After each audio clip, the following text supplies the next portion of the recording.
Hi guys, Robert McGowan here from Practically Free Porsche. It's been a while since I've posted anything, so I thought I'd give a wee quick video from here in my loft and catch up with you guys and say hello and tell you how things have been over the last wee while.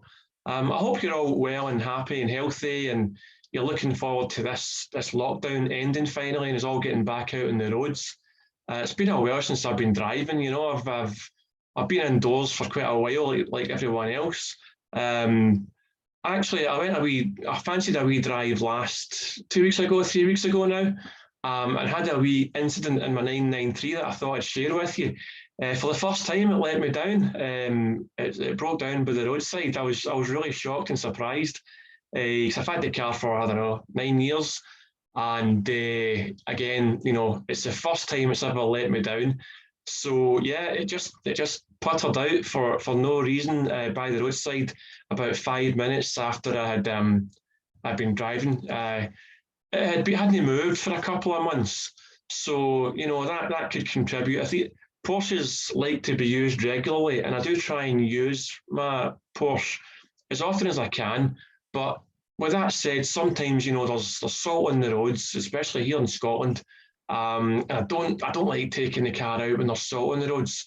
Maybe if I get the odd dry day, but over the last couple of months, the roads have been really salty, so I thought it was best just to leave it in. So anyway, I took the car out, started fine like it usually does, got up to the top of the road and it kind of puttered out a wee bit, and I thought, oh, that doesn't sound right. And then I got to the bottom of the hill and it just cut out and it wouldn't start again. So I was like, oh man, looking forward to a nice drive as well. So I pushed it into the roadside and I sat there and I was like, what's going on here? And it tried to start, but it wasn't catching. So the first thing that I thought of, and anyone that's got an air-cooled 911 should take note of this, I carry a spare DME relay in the glove box, and it's just a wee square relay. It's quite cheap, it's about 20 odd pounds, and it's a famous thing in the air-cooled 911s that can go. And it's a wee electrical relay that feeds the fuel pump, etc. And if it cuts out, it leaves you stranded. So I thought I would change it over, which I did pretty quickly. Still no joy, it didn't happen. So I had to actually get towed to a local garage. I was like, oh man. So I was dead disappointed. But the good news is I don't think it's serious. There's a good chance it's going to be what's called a crank sensor. Again, it's a fairly common thing. I mean, these cars are getting to an age where these wee things can creep in, and wee electrical gremlins can show up, and it's just part and parcel of owning an old Porsche, I'm afraid, happens to the best of us. So I'm hoping to get it back soon and get it back on the road, because I can tell you guys I am missing driving it. Just as a wee sideline, I'm admin in the Practically Free Porsche Facebook group, and I get a lot of guys and women coming on who have just recently bought a Porsche. The majority of cases, it's a dream come true and there's no real problems, and most people are really happy. You do get the odd time, like what happened recently where someone's bought an N11, it was in this case, and they've had some teething problems, maybe some issues with the alarm system and a central locking system, and it gives you a bit of fear, if you've just spent 15-20k on an old 911 and you start to get niggles and problems quite quick, it can discourage you, it can worry you. I understand that, I've been there.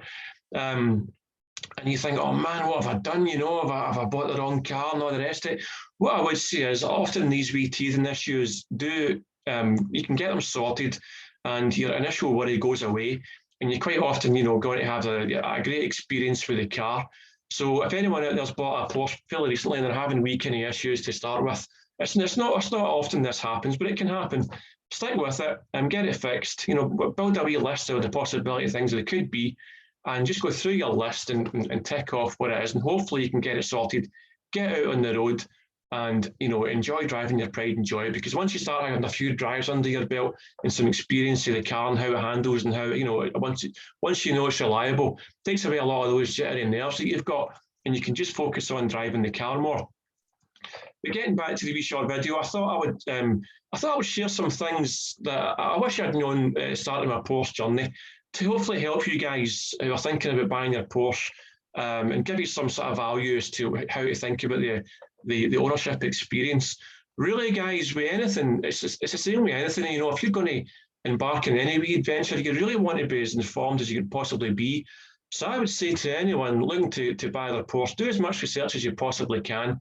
Go on YouTube, tag up with groups like maybe my own, like the Practically Free Porsche Facebook group's quite a good one. And there's loads of others, just join with some like-minded people and reach out and connect. What I would say is the Porsche community, like I said before, are so generous with their time, so helpful. And it's they've got a good spirited bunch of people who are just keen to kind of help each other and kind of show each other, some things to kind of help their wee journey and to help them save some money. So reach out to the Porsche community in general, be that Facebook groups or online groups and forums, to get genned up and to find out as much as you can about your particular model that you're after. Again, read books, go on YouTube videos, do as much research as you possibly can to find out everything that you need to know about the particular car that you're into. All the information's out there, guys.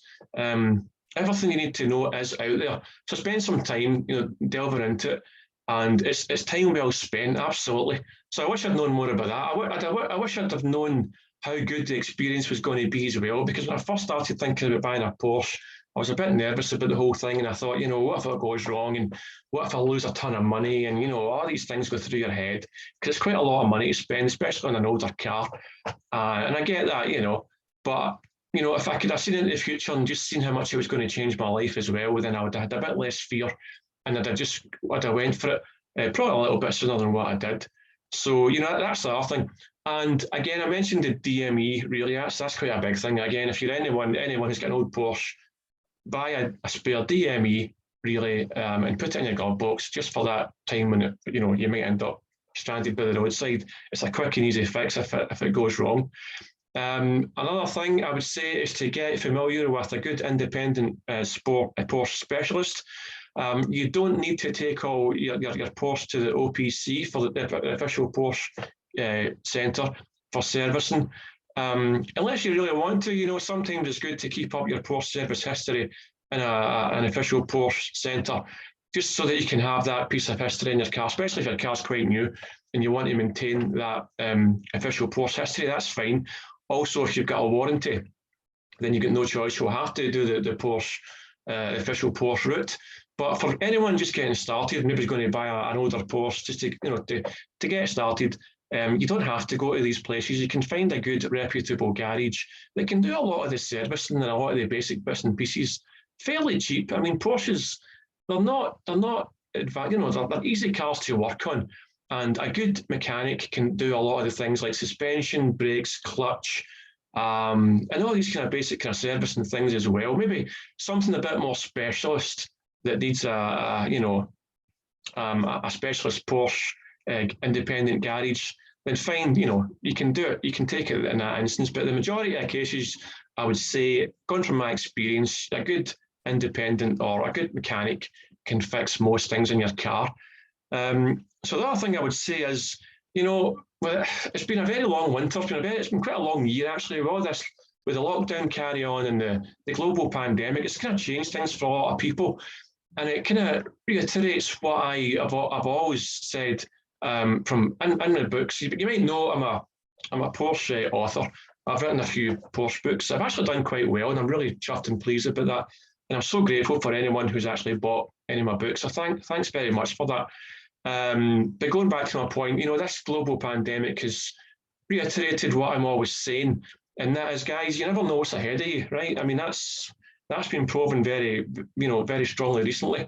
You never know what's ahead of you, and there's really no time like the present. I mean, if you're thinking about buying your dream Porsche, but you're kind of on the fence, waiting for a particular car to come down in value, maybe, or just kind of a bit hesitant to take the plunge and actually go for it, guys, I would say just, be brave and just take the leap and do your research, buy a dream Porsche and drive it every chance you get, and and don't look back. You only get one life, guys, and I say to anyone, and I'm always saying in my books, there's just do your research, find out what you have to find out, and then just go for it. I know it takes a bit of bravery, but if you're well informed, you're going to be fine. What you'll probably find is Like most people start off with a, let's just say for argument's sake, it's a Boxer that you fancy. Boxers are fantastic cars. So let's just say you fancy a 986 Boxer, which is a great first Porsche to get. What will probably happen is you'll buy this 986, you'll have a fantastic time. Oh, what's happening here? And if you pop up, and you'll have a fantastic time, and you'll end up upgrading, or you may end up keeping it forever, like some people do, which is fine. But if you're anything like most people, including myself, you start to go, that's pretty good.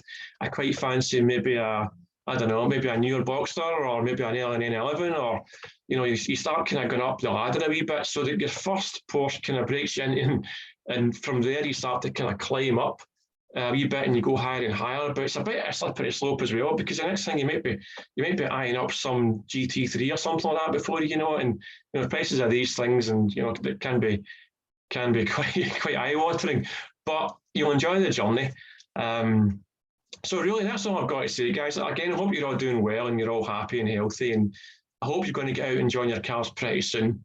If you're looking for some detailed information on what's the best Porsche to buy, your first Porsche, then by all means check out my practically free Porsche book series.